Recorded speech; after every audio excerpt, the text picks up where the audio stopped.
Welcome.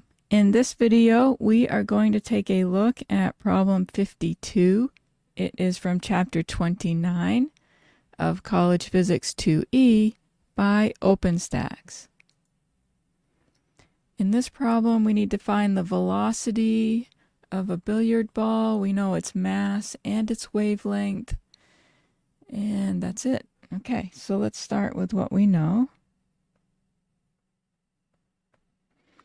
We know the mass is 0.400 kilograms, and we know the wavelength, 7.50 centimeters. And so by knowing the wavelength of the billiard ball, we're treating it as a wave, right? If it has a wavelength, it must be a wave.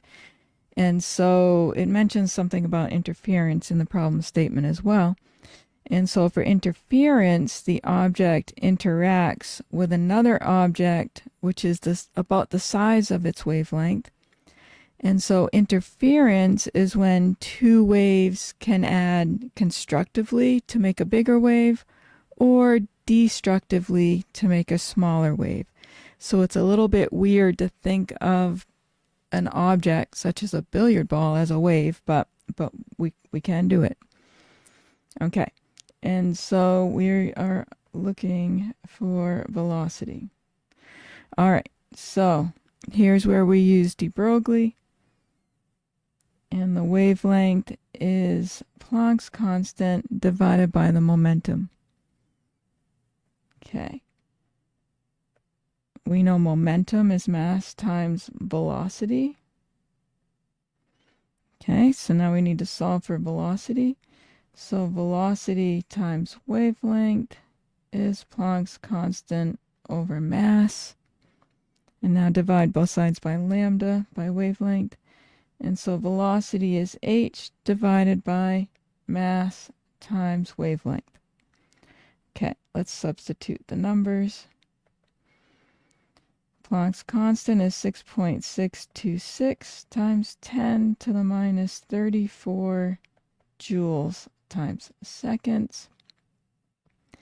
Mass is 0.400 kilograms. And the wavelength is 7.50 centimeters. And we need to convert that to meters.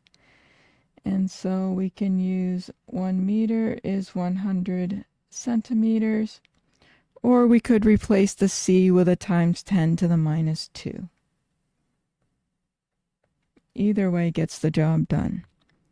All right, I did this calculation and I got 2.21 times 10 to the minus 32 meters per second.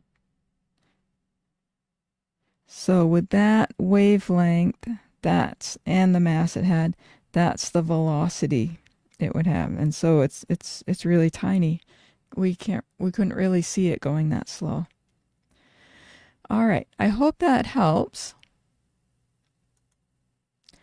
Let me know in the comment section if you have any questions. Thank you for watching, and I'll see you in the next one.